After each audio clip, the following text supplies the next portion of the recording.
मोदी और चीन की प्रेम कथा तो जग जाहिर है और उस प्रेम कथा में अब एक त्रिकोणीय एंगल आरएसएस का आ गया है। लेकिन यह चिंता का विषय है और चिंता का विषय इसलिए है क्योंकि पहली बार इतिहास में चीन के राजनयिक, चीन के दूतावास के जो टॉप ऑफिशियल्स हैं वो आरएसएस के हेडक्वार्टर नागपुर में गए। वो वहां क्यों गए? आरएसएस कोई राजनीतिक दल नहीं है, आरएसएस सरकार का हिस्सा नहीं है, आरएसएस तो अपने आप को गैर राजनीतिक दल, सांस्कृतिक दल बताता है। तो वहां पे क्या हुआ?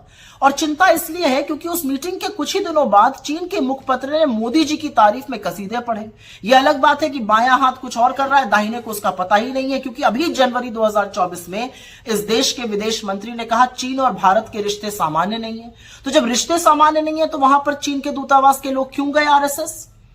यह अलग बात है कि यही विदेश मंत्री पिछले साल कह रहे थे कि हम छोटी इकोनॉमी है, हम बड़ी इकोनॉमी के साथ कैसे निपटेंगे। अपनी सेना के शौर्य और पराक्रम का अपमान करना कोई एस जयशंकर से सीख ले।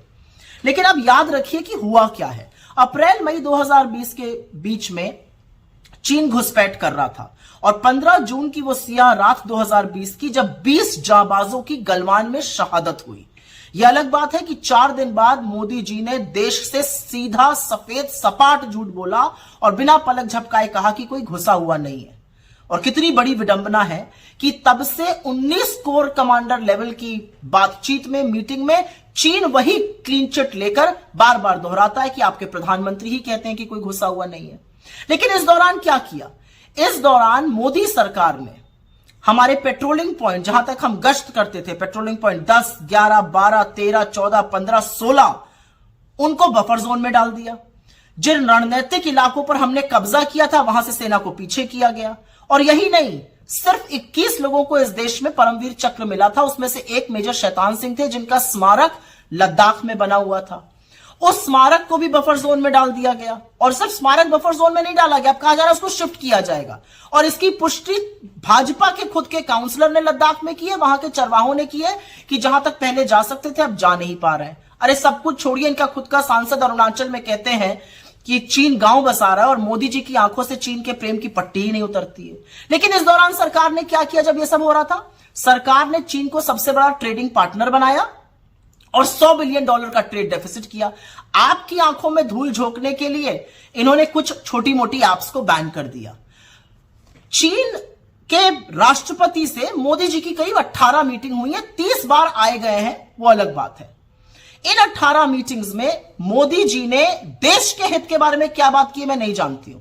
लेकिन अभी एक मीटिंग हुई थी साउथ अफ्रीका में अगस्त 2023 में, और उस मीटिंग के बाद चीन ने एक मैप रिलीज किया जिसमें हमारे ही देश के जगहों का अपने देश में बता दिया गया। मोदी जी चुप रहे, बिल्कुल चीन का नाम नहीं लेते हैं। लाल आंख दिखाने की बात करते थे, यहां पर तो उनको झूले झूलने से फुर्सत नहीं है, ये साबरमती के तट पे झूल रहे हैं। महाबलीपुरम में नारियल पानी पिलाने से फुर्सत नहीं है, यहां पर शहनाई सुनने से फुर्सत नहीं है। और जब 20 जाबाजों की शहादत के बाद वो पहली बार राष्ट्रपति शी जिनपिंग से मिले तो बजाय लाल आंख दिखाने के लाल शर्ट पहन के गलबैया करने को तैयार थे। तो आज सवाल यह है कि आपकी मोहब्बत का जो चीन से खामियाजा है, उसका जो कॉस्ट है वो देश अदा कर रहा है, उसकी कीमत देश चुका रहा है।